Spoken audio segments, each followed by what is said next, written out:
Hello, everyone, and welcome to our session, Using Design to Create the Next Generation of Sustainability Leaders.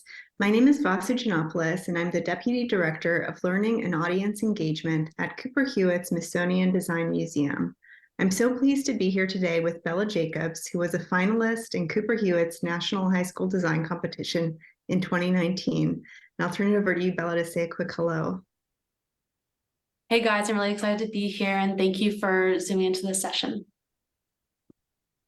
So for today's session, I'll start off by sharing a bit about Cooper Hewitt and the design competition, and we'll then hand it over to Bella to share a little more about how she's used design to address sustainability through a project she conceptualized during the National High School Design Competition. And let's get started. So our mission at Cooper Hewitt is to educate, inspire, and empower through design. The museum is housed in Andrew Carnegie's mansion, pictured here, located in New York City. Next slide, please. We have one of the world's most diverse and comprehensive design collections, over 215,000 objects spanning 30 centuries that range from ancient textiles and works on paper to contemporary 3D printed objects and digital code. Our collection serves as inspiration for creative work of all kinds and tells the story of the importance of design in improving our world. Next slide. And if you can't get to New York to see some of the collection on view alongside our exhibitions, and even if you can, much more of it can be accessible online. You can browse by year, medium, keyword, and one of our favorites, color, as you can see here. Here I've pulled out a range of objects that come up when searching the color sea green, and Bella will share a little more about how she's used the collection site in her studies.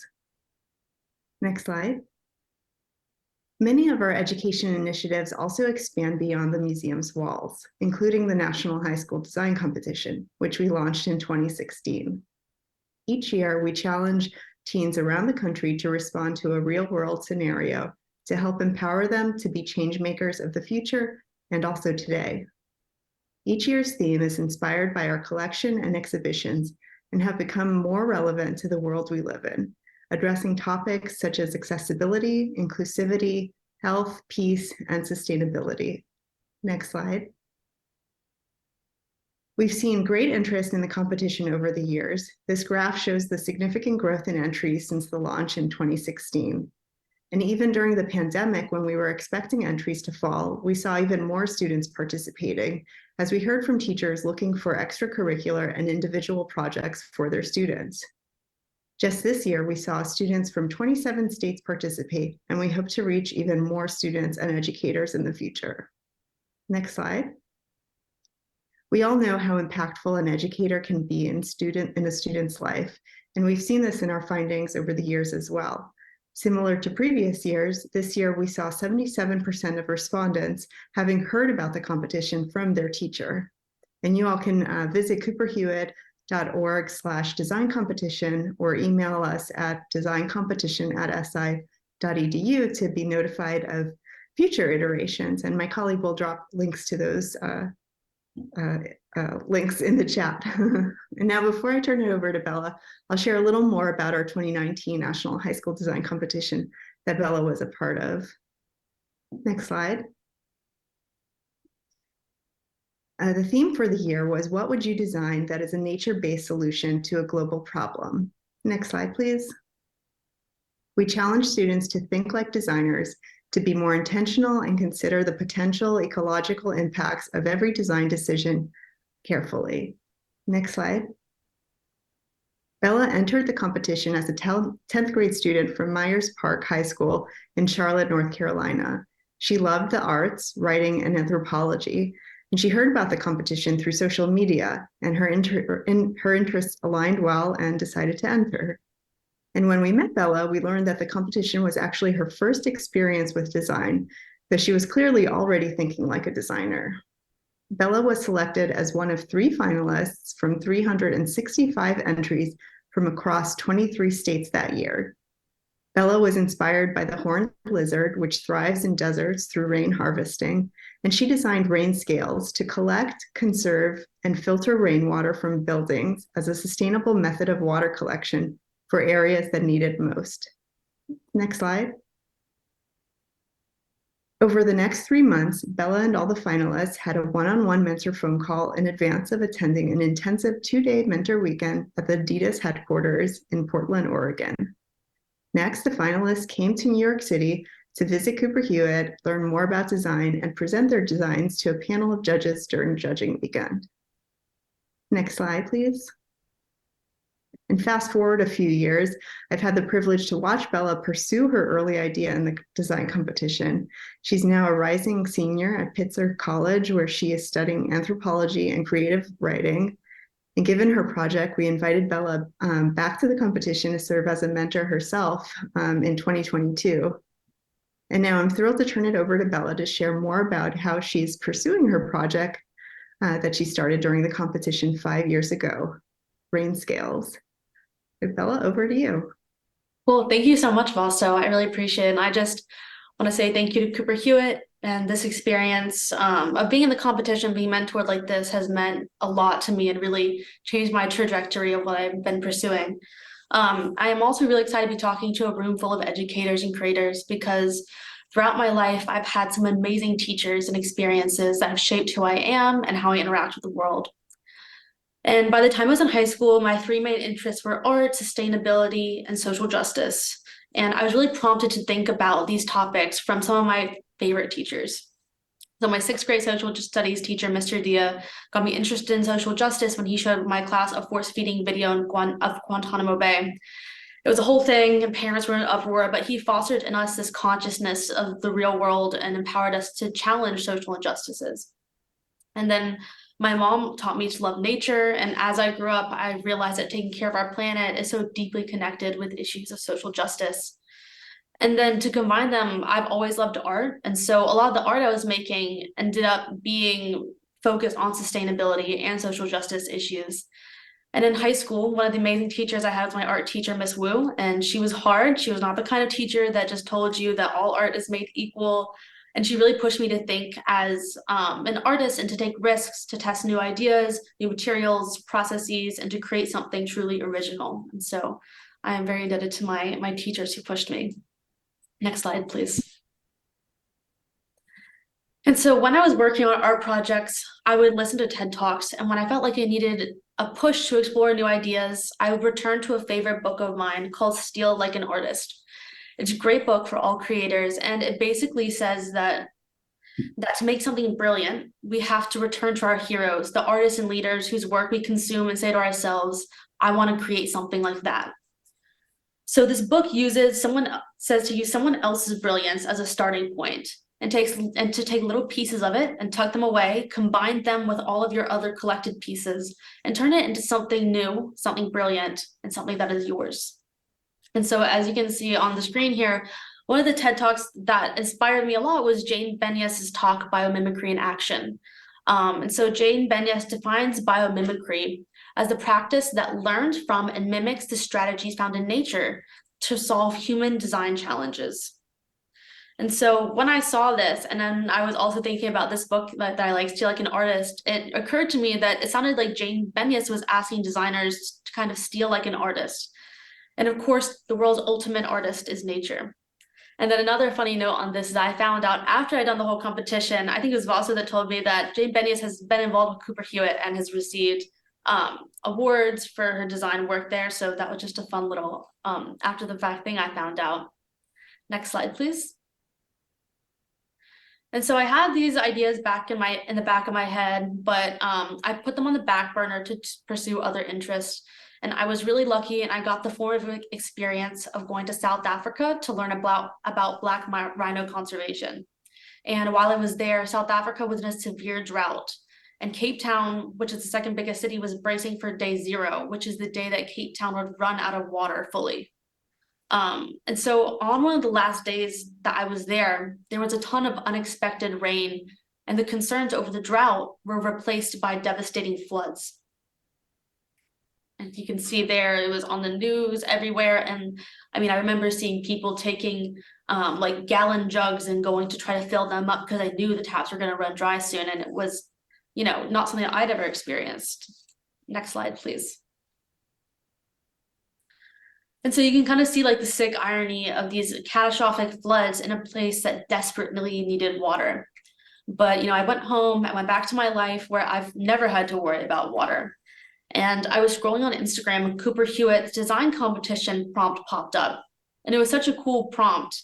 And I wanted to do something with it, but I didn't know where to start. But I've since realized that I feel like when you don't know where to start, that's often the silent killer of creativity. But then I remembered this book that I liked, Steal Like an Artist, and the book opens with 10 pieces of advice you can see here on the screen. And the first one is steal like an artist, and 2, don't wait to know who you are to get started. And so I really started thinking about that. Next slide, please. And so I was thinking more about Cooper Hewitt's prompt, and I thought of these seemingly random loves and interests I had swirling in the back of my head. And I went back to Jane Benyus' TED Talk on biomimicry and realized that Benyus was imploring designers to steal from nature. And so I began researching, what organisms in nature have water capturing technology, because when this rain comes, it would be amazing to harvest it somehow. And then I found the Texas horn lizard. So you can see this lizard on the left here. It's a really cool lizard, and it lives in the desert, and it can sense when rain is coming. And so when the rain comes, this lizard, it kind of like flattens its body out and makes itself really fat, and it flattens its back to increase the surface area of its body, and its body is covered with these scales that are geometrically arranged in a way that forms channels to funnel water, kind of like a gutter, into his mouth. So I was thinking, what if we could create buildings in a rain harvesting stance to collect water in South Africa when that, much needed rain finally comes? And the marrying of lizards with a TED Talk with a book that recommends sealing as a mode of creation would never have been put together without Cooper Hewitt's prompt, which pushed me to think interdisciplinarily to create something original. And also, I love to write. And as a writer, I think that prompts are so powerful because sometimes the world prompts us, sometimes our teachers prompt us, and sometimes when we learn to love to create, we prompt ourselves. And I think was such a big thing throughout this process that I started to realize. Next slide, please. So when I was doing the mentor times with Cooper Hewitt, they had this great illustration of the ideal design process that I think all educators and creators use. And for me, at least, it was a very non-linear process where I had to take risks and step back, a lot like my art teacher had taught me, stepping back and then going into it and beginning again. And so I really like this illustration of the design process, and this is something that Cooper Hewitt was and the mentors were kind of going back to over and over throughout the design process to start thinking about these things as defining, empathizing, brainstorming, creating the prototype, testing, and then launching. But like I said, for me, it was very back and forth. Next slide, please. So throughout the design process, I was mentored by Cooper Hewitt and my Adidas mentors. And that was such a fun, great experience to go to Adidas. And so the project first began at my kitchen table with the first sketch on the left. And then after talking with the Adidas mentors, my design evolved, but I felt like I was hitting a block. But then my mentors asked me what I believe to be the most important question of the design process. For whom are you designing? It was then that I realized that I needed to bring the social justice element back into this project. South Africa is the world's most unequal country. And when day zero comes, there will be some people who have access to water, but there are going to be a whole lot of people who don't. Next slide, please. So this Time magazine cover is my favorite visual to show the dire wealth disparities in South Africa. And this isn't just like a good or lucky picture, like this is really what it's like in South Africa 30 years after apartheid. And so I was looking at this visual and thinking about that question, like who am I designing for? And then I realized that I was designing for the left side, if you can click. This side, thank you. And I realized I was designing for the left side. You see like there's swimming pools, these big houses, and literally just across the street are people who are living a much different life, who don't have money to fly into Evian and fill up their swimming pools. If you can click again, this is on the right side is informal high density townships that really need water independent of the sparsely located municipal water taps. Because on day 0, who's going to be without water? It certainly won't be the people with swimming pools. So it made me start to think more, go back to where I sort of began with my interest of designing for social justice, if we can click again. Also designing for sustainability and thinking about that as a big tool to use. And then clicking once again, using design as a tool for intervention. And this is something that I realized that, design really is a powerful thing, and everything in the world is designed a certain way. And if you can click again. So then I realized that embedded in the question of who are you designing for is the challenge design for the world in which you want to live. And if we can click again, please. And so then after Cooper Hewitt's design competition, I won a grant through Pitzer College for the Davis Projects for Peace Prize, which was really exciting. And so the Peace Prize awards student leaders a grant of $10,000 to implement a Peace Prize project. And they are innovative, community-centered, and scalable responses to the world's most pressing issues, trying to promote peace from a grassroots level. And so I was really lucky to get this grant. And if we can continue on, please. Then, so I had this grant and I was really excited about it. And this is kind of a funny, this is just kind of a funny little thing from the, from Steal Like an Artist. And when I won the award, I was really excited, but then I had such a short period of time to transform a sketch into a tangible product. And that seemed hard enough, but then I had to take that product, get to South Africa, and find someone's house to put it on, who could also then collect data for me for a 4-month period. And this graph from Steal Like an Artist is kind of funny, but it really depicts how I felt at the time between receiving the grant and implementing the project. And like I was saying before, it was a very nonlinear process where I was going back and forth and testing things that weren't working, and I was getting pretty down about it. Seeing how it goes, this is the best idea ever, harder than I thought. This is gonna take some work.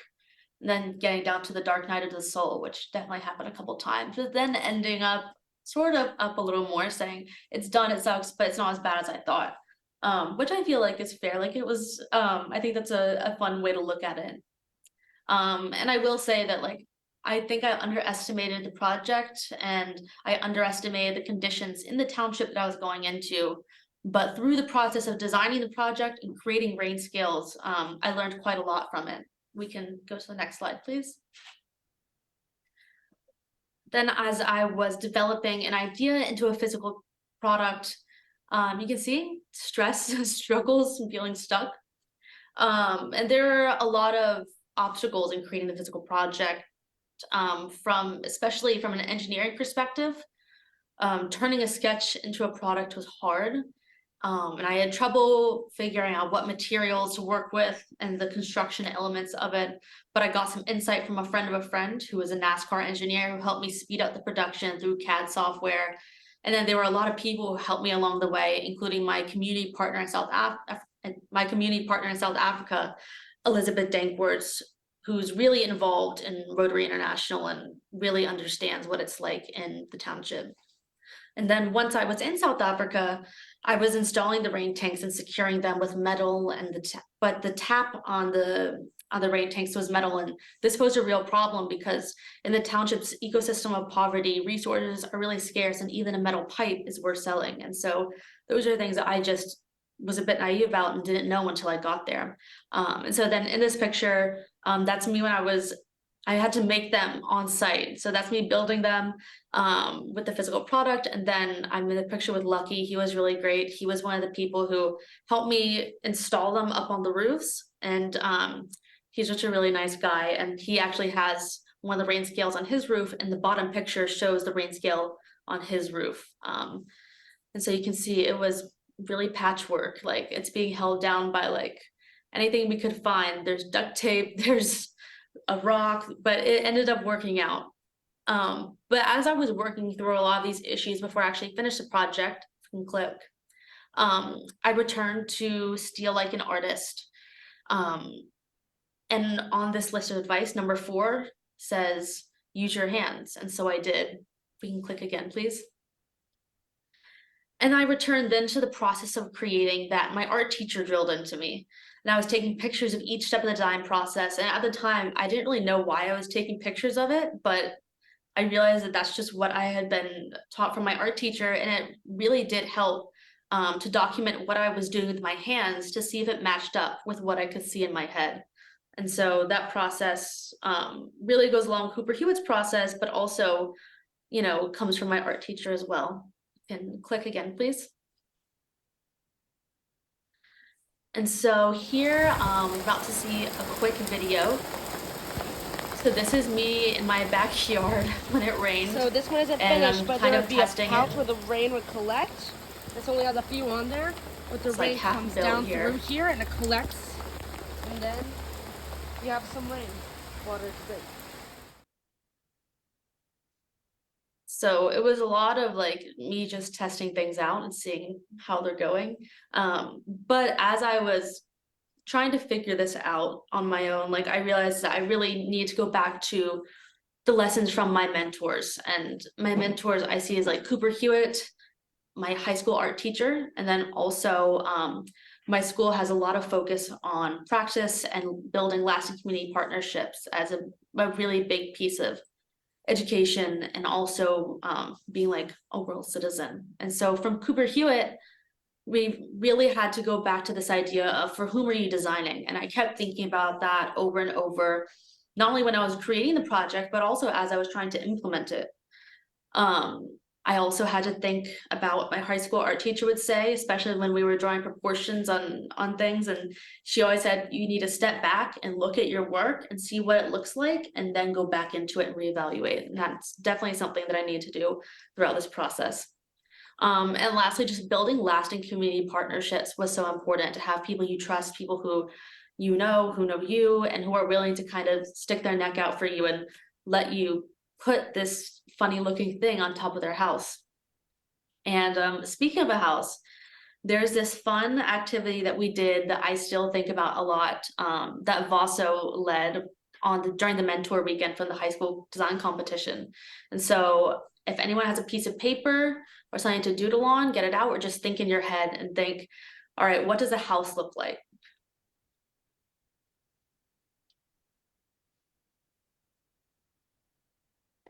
So when we were in person, it was fun because we would all hold up our like piece of paper and say, and we all saw that pretty much everybody drew a house with a rectangle or a square with a triangle, which makes sense. That's what houses look like in most places. But then, Vaso was like, no, all right, we're gonna try again. Now everyone needs to do this again. What does a house look like? Draw a house, but you can't use a triangle and you can't use a square. So let's try that and see what you think about, or what you doodle down for a second. So no triangles and no squares.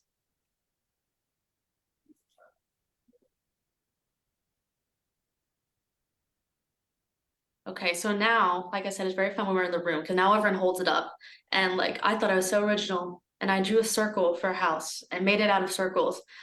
But we looked around, and Vaso already knew what she was doing. She knew everybody was gonna pretty much do a circle. And if you didn't do a circle, you're ahead of the game. But most people, we then go to a circle. And so then, we did it another round, and then you started seeing a lot more organic shapes, and people were thinking about things differently, and like everyone's kind of building little hobbit houses, or they looked like Gaudi houses in Spain. And so I think that's really interesting, because it just shows that if we're going to design and create something, if we can click, we need to kind of shift the paradigm of like, what does a house look like? And if we click again, can think about to shift that paradigm of what does a house look like, or how do we create something new? We really have to shift our mindset of being like, what is a house? Why do we build houses? And who are these houses? All these different things. And if we can click one last time, once you start shifting your paradigm, shifting your mindset, you can imagine all of these new possibilities for like, what does it mean to live in a house? And like, why do we have houses the way we are? You know, maybe we should have them differently. Maybe it'll create something socially different if we have our houses differently. All these different ideas. But continuing on to the next slide, you know, when you are testing some of these ideas out, I think that like that failure really is an integral part of the learning and design process. And so, as I was telling you, I was having issues with implementation. I was underestimating exactly where I was going with a lot of poverty, you know, the theft of the tanks, the theft of anything metal connected to them, and also that the shack houses are not uniform. And so these are houses, you'll see in a video in just a second kind of what they look like, but these are houses that are informally built with box springs or corrugated tin or cardboard or random things, because I mean that's what people have to build with, and so that's how they're building their houses. But that makes it hard to design because I didn't exactly know what it was going to be like when I got there. And unfortunately, the shacks were, I thought they were going to be at more of an angle, but they were more flat. They were flatter than I expected, which decreased the opportunity for rain capture with the way I designed it. And so that's something that I realized when I was there. And, you know, that made, you know, it made the project not work as well. And so thinking about that, I was kind of bummed out. But then I also thought about what was successful with the project. So there were 5 people that I was working with who had the rain scales on their house, who agreed to that. And then there was also a preschool, which was a bit more of a formal building, and trying the rain scales on that as well. And it ended up that the preschool's roof worked really well. And so then I ended up going back to the township this spring because I was studying abroad there. And I went there and I saw that they had enough water for 120 kids for 5 days a week for 2 months because the municipal water taps were just shut off. The government just shut them off and they didn't have any water. But then they did have water. So I think, you know, that was one of the things that was, I think went well and I was really happy about. And also through the process, I made a lot of relationships with people and each participant received food baskets for 5 months, including the preschool, which I was happy that that worked out. If we can go and we can watch this video, it's a shaky video, but this is Christina who runs the preschool, and this is sort of showing the water tanks and kind of where I was for this project. So we can play the video now. Thank you. Hi, I'm Christina Chita. I'm working at the in my preschool. This is Elita in Focus. So we are working together with PV and Bella. Thank you very much that Bella, you did come and help us. Then we got a vision. You got a vision of these tanks, and these tanks are helping us a lot because we haven't got water to the taps or in our municipality. They haven't got water, but now we are using this water. It did help us a lot, I'm telling you. It did help us a lot. It's a whole month now we haven't got water all around to the taps. But this water at school, we're lucky because we are using this water here. I'm so glad I got the water at school. Thank you. Thank you. Thank you So we'll so show much. you if you Thank want to you. come over, Thank and you. so you can see where the taps are hooked up. Apparently they're almost This is where the empty video now gets because she's been using it up the last month because there's been no water from the municipality. I don't think we're gonna get much. Yeah, there's maybe an 8 or so in there. So now it's only this one has got a water there. So this one is still full, hey, Yeah, this one Christina? is still full, yes. Okay. This one is still full, but they started to use it now. So we got this water here. Yeah. Yes. So here we've got, say, Rain Scales, Cooper Hewitt, and that was funded through Davis Projects for Peace. So then I'm gonna climb up on this little play area so you can see where we are in the township. So here we are in the township. You can see it's a high density township with the shack homes, and see there's somebody going with a bucket to go get water now. And yeah, we're here in Cape Town, South Africa. So yeah, you can see I was working with like some really special people. It was great. And so even though everything didn't go smoothly and turn out 100% the way I wanted it. I feel very lucky to have been able to go to South Africa and try out my project that started with Cooper Hewitt. And then lastly, one of the other, strong points of this project that was taught to me like through Cooper Hewitt and through Davis Projects for Peace is sustaining relationships from the design point all the way to when you're implementing the project. Yeah, so this has been one of the most gratifying parts of this project, has been forming sustaining relationships with the community in the township. And this is a picture of me with Von Doy, and behind him is his small convenience store in his house. And Von Doy has a rain scale installed on his roof and a water tank. And it's working decently for him, and it's still water that he wouldn't have before. So I think it worked out. And he also supplied the fruit and vegetable baskets for each participant of the project for 5 months. And he's a really special person, and I was so excited to go back to the township this spring and work with him and with Christina, who you just saw in the video again, for a new research project with a more anthropological focus. And yeah, you can see I was researching dreams deferred on the periphery, why life in Khayelitsha, which is a township, has not improved 30 years after apartheid. And so even though, this project is very different from the design project I do with Cooper Hewitt, it's all connected. And I think that without Cooper Hewitt, I definitely wouldn't be on this track. And through rain scales, with rain scales, there's more engineering and design focused project than anthropology. The experience I had through Cooper Hewitt and Davis Projects for Peace taught me a lot about the power we have when we teach, think, and design through an interdisciplinary lens. And I really do believe that if I did not have the educators and people in my life who pushed me to create, that I probably wouldn't be here today. And those people who pushed me to think and design outside the confines of a single discipline were so essential in my life and continue to be. And moving on, Vaso had told you guys all a little bit about Cooper Hewitt's collection, and I just wanted to end on this as an amazing resource. So with my focus on anthropology and history in college, I found Cooper Hewitt's collections to be an amazing interactive archival resource. It's a really cool tool, and when I was researching, just for example, the myth of the Dark Continent to figure out how we came to see Africa historically today through a missionary lens, I went to the Cooper Hewitt collection and I found some really great stuff. In the fully digitized collection, I was able to search by keywords, by dates and colors, which you can see down there, country of origin, and the Cooper Hewitt collections can be used in, by all educators for so many different purposes. And I think that looking at the collection is such an important thing, because we must ask ourselves as educators and creators, how do we tell stories, and what do our objects, how do we tell stories, and what stories do our objects tell of us?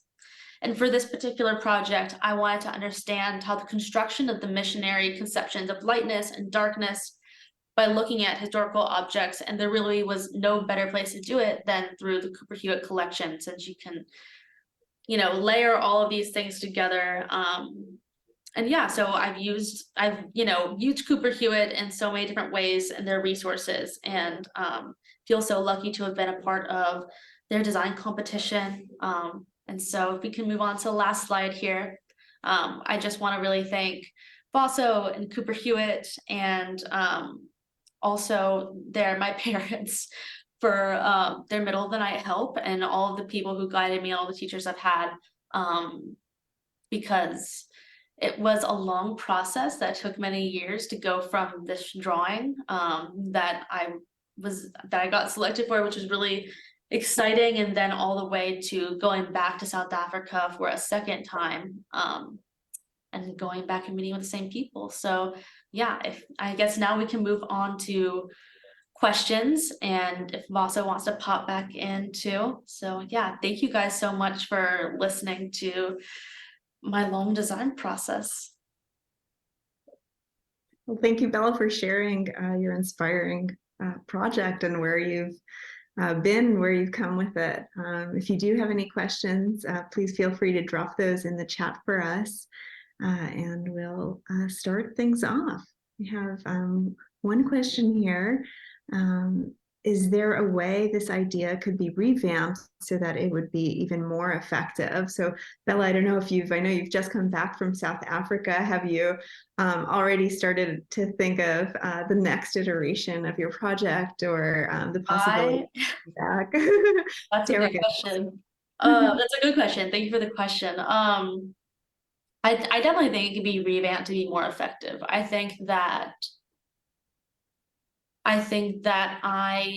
honestly, the biggest thing is finding a way to put the rain scales on more of an angle, and finding a way to, even though each of the shack homes are totally different in their construction and like the angles and all of that, finding a way to overcome that by, I don't know, putting something to prop it up on. I think that there are definitely ways that it can be revamped, and I'm still working on it. And if anyone has ideas, feel free to tell me your ideas, because I don't fully know at this point, but it's something I definitely will return to. And I know I have some people in South Africa who will help me with it, so I think that's a good thing. But like, yeah, if anyone has ideas, please let me know. And that's definitely part of the design process too, right, Bella? Just going back in that circle Definitely. of a loop in the design process, getting feedback, and then Exactly. continuing to iterate. So it's really exciting Yes. to see that. And now I'm curious, talked a lot about like community engagement, and it seems like you were very involved in the community. Can you talk a little bit about how you got started in that? How did you make your first connection? What that process was like for you? Yeah, so this was, if we're going back to that like little drawing of like the design process of going down and then back up a little bit, like the 2 times I was most stressed out about it was when I didn't know how to actually construct the thing, and then also realizing that even if I make it, I don't know anybody in South Africa. What am I doing? I was kind of calling and emailing a lot of NGOs and stuff without much luck. But then I was talking with a professor at my school, and she's a Zimbabwean and has spent some time in South Africa. And she actually had a friend there that she made through the Rotary Club. And her friend is Elizabeth Dankworts.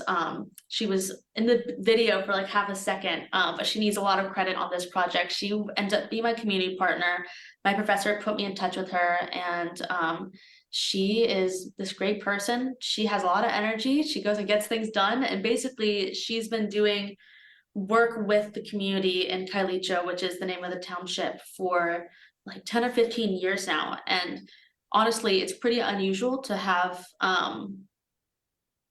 people going into the township, just because it's not a very safe place, and it's a hard place to go, and especially like there's different language barrier. There's a whole lot going on there that a lot of people kind of leave it alone. And so I got really lucky, and I found one of the few people who would actually be able to go into the township and who had already built these community relationships that I was then able to go in and sort of bridge my own relationships as well. So I was really lucky to have her, and without her, wouldn't have had this project go very well. I would have flown down South Africa with nowhere to put my brain skills.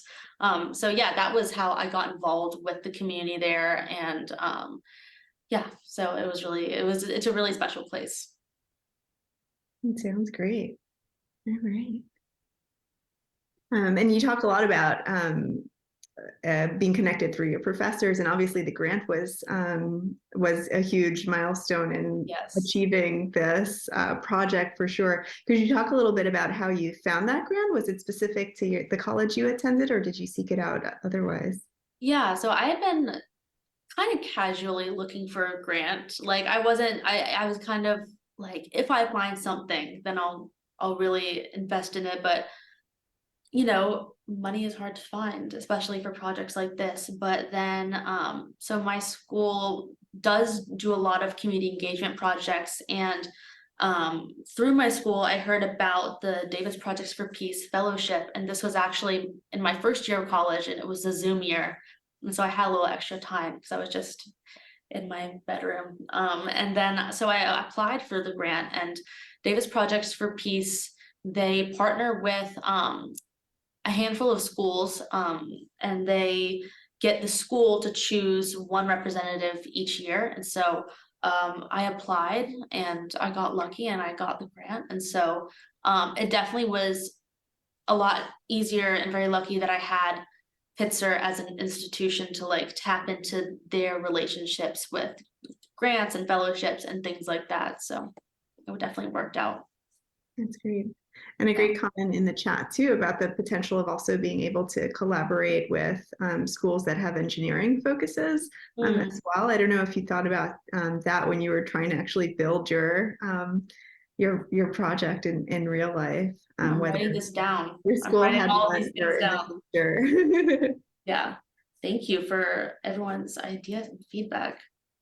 And Vaso, I guess I'm wondering for you, how have you seen the competition grow? I know you put up those numbers of like it's gone up and people were interested, but I guess how have you seen the whole competition grow as it's gone on? Because it's been like one of your big projects, I feel like.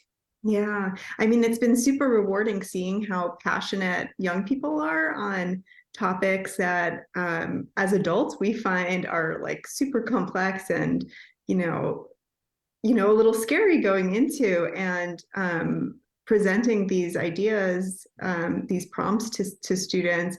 We're never quite sure what to get, but students are thinking about everything that's going on, everything that we hear about the news, and it's really rewarding seeing students' responses to the projects. They're like even more thoughtful as the years go on. I'm like continuously impressed. The competition recognizes the 3 finalists each year of the program, as well as honorable mentions, and those are still just a select number of the hundreds of submissions that do come in. So it's really inspiring, and it feels promising that we're all in good hands for the future with the high school students. Definitely. Very cool. Thank you. Do you have any other questions, or should we? Yeah, we have a few more. Okay, cool. Let's see. How could even younger students begin thinking about starting their own designs? Really exciting project that you shared, Bella. And for one, I'll jump in to share that we start design programs for students of all ages, from little ones, even before they're in school and can walk around, exposing them to the basics of design. And we have programs for students of all ages. We lead design field trip programs where students come in, learn about the design process, and get to explore projects that are on view from the exhibitions at the museum. So it's a great introduction to eventually get to the point where Bella is. And even as Bella shared, she didn't think she had experience with the design process, but ultimately we're all designers. We can all have comments about the chair that we sit in. Everything around us is designed. So you can ask a 5-year-old what he thinks about or she thinks about the chair that they're sitting in, and they'll have an opinion about that. And that's really starting to think about design and starting to prepare for the design process. Yeah, I think that's very cool. And I think also, I guess going back to like thinking, like teaching and thinking in an interdisciplinary way, I think is so important, because I guess I don't know, I think that like, of course, everything around us is designed, even the chair we're in, but like, I feel like we don't always realize it. And I think that once we start thinking outside of like just math and just science and just art, like, I really think that's when you start realizing like, oh, the world is all of these things, and we can sort of design, as well. So it's cool. Yeah, definitely. And it also goes beyond like objects and buildings and clothes and things. Like it goes into like developing systems, as I'm sure Bella has experienced with her project too. Like, what is the infrastructure that can be designed? Definitely. We have another question, Bella, for you. Could you talk a little more about the implementation process with the community in South Africa? Sure. So basically, before I got there, my community partner, Elizabeth Dankwart, um, helped she helped me get the rain tanks, and put these like concrete slabs down as well, which was really helpful because I had limited time once I got there. And really, she was the key to the implementation of the project because she had a group of people that she works with who have taken care of her in the township, and made sure that she's safe when she's there. And she said, okay, these are people that I know that need this, and these are people that I want to give back to who have helped me. And so she chose a handful of people, and then basically then I got to work and I got there, and we would go into the township, and I would go and lay out all of my materials in the preschool play area, and I would start like getting like caulk and like glue and all this stuff and like trying to like put it together when I was there. And then also in the picture earlier, you could see it was a picture of me with someone else who was Lucky, and he's a local handyman by trade, and so he helped me with some of the like harder things like getting on the roofs to secure things. I couldn't do that by myself. And so that is, I think a lot of the organizing was made a lot easier because I had Elizabeth there to help me. But they were definitely, I think, going into the township as a space where like it's not my space. I had to be pretty conscious of that, and also respectful, because this is a place that's like very different from where I come from. And the people there though were like very eager to get involved with a project like this. So it was really great.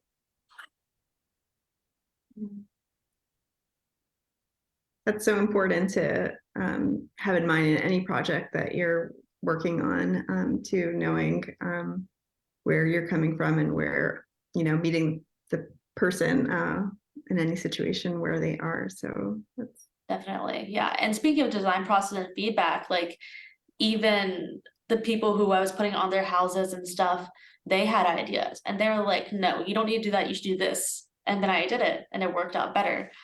So yeah, I think everybody had ideas, and it was great to work with everybody together. That's great. I think we have time for one final questions on rain scales. Given that you just came back a few months ago, are rain scales still collecting water in South Africa? And would you consider implementing them in a town closer to you that might have similar challenges as the town in South Africa? Yeah. So the rain scales are still up. I was there like the end of May, and the rain scales were still up. And so kind of what I was saying about they're not uniform houses, some of them worked out better than others. And then some of them, when I was there, actually I was able to tinker with it and do a couple things to like see if I did this, like maybe it'll work a slightly better. So the preschool's water tanks have been full, and so that's really great. One of them, I think they just took it off because it was actually weighing down the house, because the house is just constructed in a way that it couldn't support it. And then the other ones are still collecting water, but I'd like for them to collect more water than they are, which is, I need to go back and maybe find an engineering school, like someone said. And I think that this could, if I can fix it and figure out how to make it work better, I think I could do it somewhere else closer to home. So yeah. Well, thank you, Bella. We're so proud of everything that you've done. And I know all of us on this session today will be looking out for what's next for rain scales. Thank you to everyone for joining us today. I hope you've been inspired by Bella's story and will look to empower your own students to be leaders in sustainability using design. Please feel free. We encourage you to use Cooper Hewitt and the National High School Design Competition as a resource. We'll drop links to the website in the chat again. It's cooperhewitt.org/design competition. And we hope to see you again soon. Yeah, definitely. And if anyone has any other questions, feel free to get in touch with me. I think that my information should be on my speaker page. So yeah, thank you guys so much for listening. I really appreciate your time.